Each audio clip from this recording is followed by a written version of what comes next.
Doing pretty good up to there. The movie starts by showing a man named Harley Davidson traveling from Texas to Burbank, California. On the way, Harley stops at a gas station and finds it being robbed by two men. Instead of running away, Harley calmly tells the store clerk, who is held at gunpoint, that he wants to buy gas. Then, one of the robbers points a gun at Harley and orders him to lie face down on the floor. However, Harley stays calm, and when the robber lets his guard down, Harley quickly takes him down.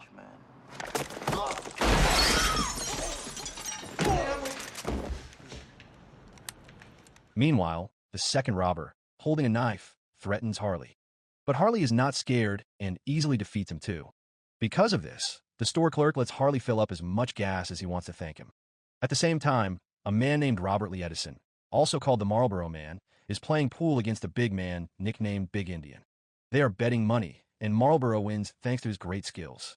On the other hand, Big Indian refuses to accept losing and tells his men to attack Marlboro. Just then, Harley arrives and mocks Big Indian and his group for trying to gang up on Marlboro. Annoyed, Big Indian decides to fight Marlboro one-on-one. But he fights unfairly by pulling out a knife and injuring Marlboro. Big Indian traps Marlboro in a corner, but Marlboro quickly fights back by hitting Big Indian with a pool ball. And just like that, the legendary duo begins their wild ride in Harley Davidson and the Marlboro Man. Harley Davidson and the Marlboro Man.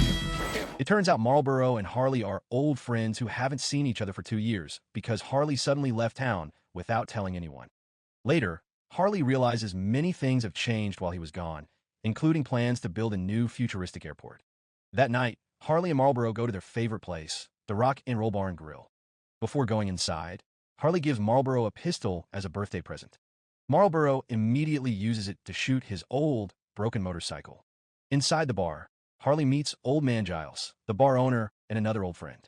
Giles is happy to see Harley, but when Harley asks about two well-dressed men who were talking to him earlier, Giles warns him not to get involved in things that are not his business. Soon after, Harley notices a woman singing on stage. That woman is Lulu, his ex-girlfriend.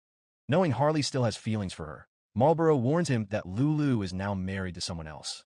Then, Harley and Marlboro move to a hidden part of the bar where a crowd is watching an arm wrestling match. A big man named Jack Daniels looks annoyed when he sees Harley. Jack's friend Jimmy asks why Harley showed up, but Harley says he just wanted to visit. It turns out Jack and Jimmy used to be Harley's friends, but he no longer sees Harley as a friend and challenges him to a fight. Fearless as always, Harley accepts. Even though Jack is bigger, Harley is quick and fights back hard, even lifting Jack and slamming him down. Doing pretty good up to there. However, Jack quickly recovers and fights back stronger, beating Harley. Then Jack throws Harley out of a window and warns him to stay away from Lulu, saying she is now his wife and he loves her deeply. Harley replies that he ended things with Lulu long ago because he knew she truly loved Jack. After hearing this, Jack and Harley make peace and become friends again. However, their fight causes damage to the bar, and Jimmy loses a lot of money on bets that didn't pay off. Meanwhile, Giles is upset because they will need to spend more money fixing the bar, which is already having money problems. The bar is in big trouble. The Great Trust Bank is threatening to take over the property unless Giles pays $2.5 million to renew the lease within 21 days. Giles explains that the bank wants to tear down the bar and build a skyscraper instead. Hearing this, Harley comes up with a plan to rob the bank and use the money to pay for the lease. At first, Marlboro refuses, but Harley says the bar feels like home to him, a place he can always come back to, so he will do whatever it takes to save it. Since he can't do it alone, he asks Marlboro and the others for help. After thinking about it, Marlboro and a bar worker named Jose agree to help Harley because they feel grateful to Giles, who once helped them when no one else did. To save their special place, Harley and Marlboro, along with Jimmy and Jose, decide to rob a bank's money transport truck to get enough cash for the lease. At first, the robbery goes well. They quickly overpower the two security guards escorting the truck, who barely fight back. However, one of the guards has already pressed the alarm button, warning the bank about the robbery. Because of this, the bank sends 5 heavily armed men wearing bulletproof vests to stop Harley and his team. A fierce gunfight breaks out. Harley and his friends keep firing, but the 5 attackers keep getting closer and don't care about the 2 guards still there.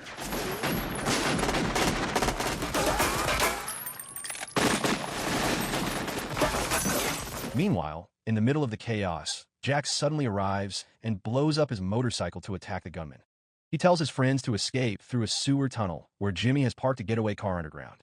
After they finally get away and check the loot, they find out the truck wasn't carrying money at all.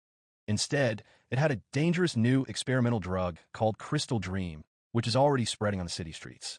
Harley is angry and asks why banks are being used to move drugs now. On the other hand, at a different place, the bank's head of security, Alexander, gets direct orders from the CEO, Chance Wilder, to find the drugs and kill the robbers. Wilder is furious and believes the robbers must be very skilled professionals, not amateurs, because they destroyed 2 bank vehicles and escaped so easily. That night, Marlboro borrows Harley's motorcycle and rides fast through the streets to clear his head. While riding, he purposely provokes a police officer on patrol, which leads to a tense high-speed chase.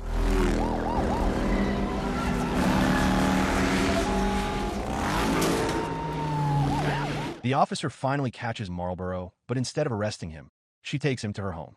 She turns out to be Virginia Slim, Marlboro's ex-girlfriend. They spend the night together, rekindling their relationship, even though Virginia is engaged to another man and about to get married. Virginia still has feelings for Marlboro, but she wants a stable, committed relationship, while Marlboro does not want to get married or settle down. The next morning, Virginia is surprised to see Harley in her kitchen making breakfast. Harley says the meal is for Marlboro and then invites Virginia to eat at a nearby diner. During their talk, Virginia explains that Crystal Dream is a very addictive drug. It damages the nervous system permanently, causes hallucinations when users are high, and eventually kills them. After breakfast, Harley drives Virginia home. Before she goes inside, Virginia admits she envies Harley and Marlboro for living such free and easy lives. Meanwhile, still jealous about Virginia's upcoming marriage, Marlboro impulsively steals her fiancé's motorcycle. Later, Harley and Marlboro go to the bank's headquarters to talk directly with Wilder. However, Wilder already knows they are coming and calls him on the phone. Harley demands $2.5 million as ransom for the stolen drugs. Wilder agrees and sets up a meeting that night at an old airplane graveyard to make the exchange. That evening, Alexander arrives with the ransom money, and the exchange goes without problems. Harley and his friends return to the bar and celebrate in the back room, thinking their mission was a success. However, Marlboro starts to feel uneasy. Everything seemed too easy that he warns the group that they should leave town right away. Soon, Marlboro's feeling proves correct. Alexander and his men show up at the bar, heavily armed.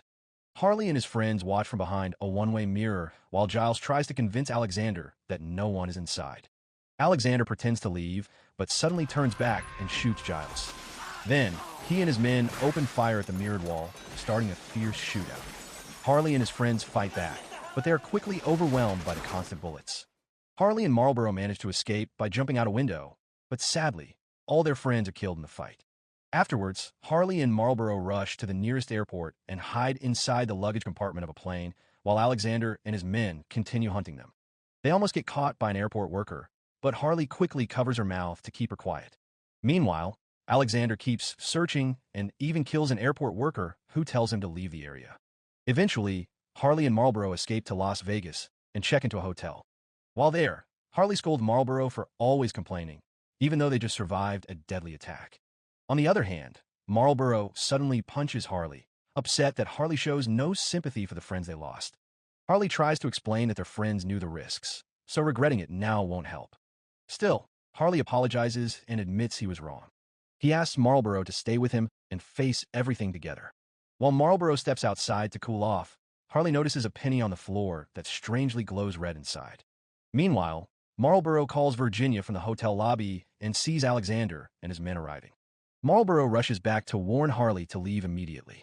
They escape to the hotel rooftop, but soon find themselves trapped. With no other option, they jump into the swimming pool below to get away.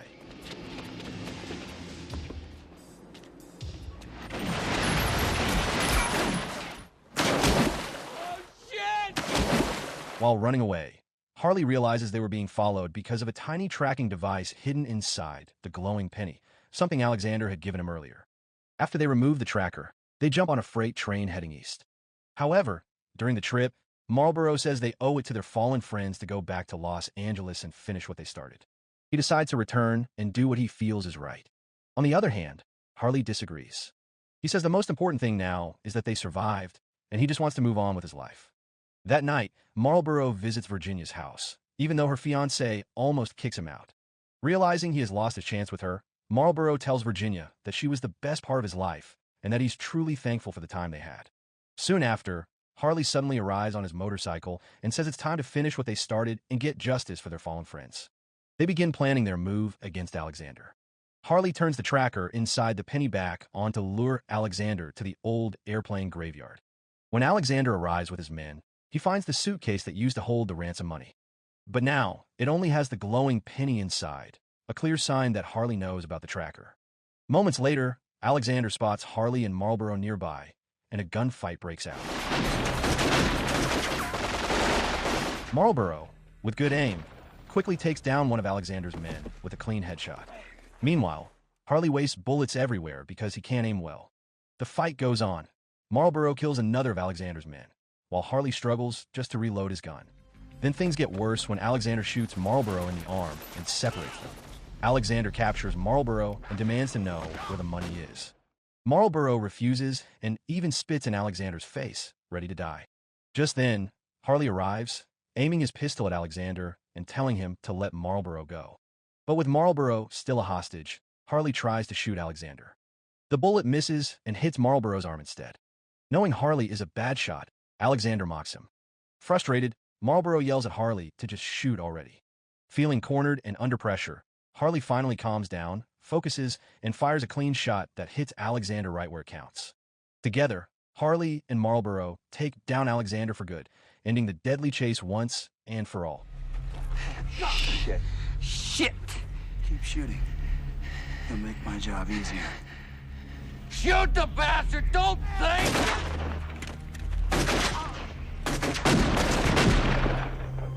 Harley and Marlboro make their next move by bribing Alexander's helicopter pilot, convincing him to fly them straight to Chance Wilder's office.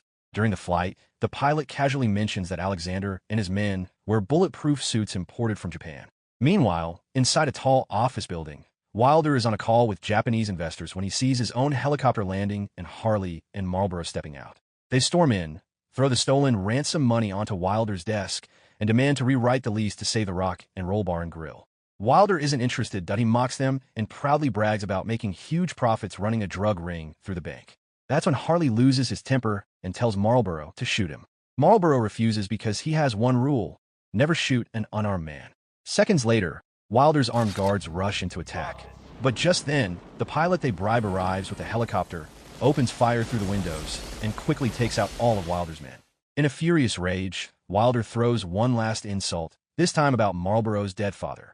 That pushes Marlboro over the edge. He attacks Wilder and beats him until he is backed against a huge window with no glass.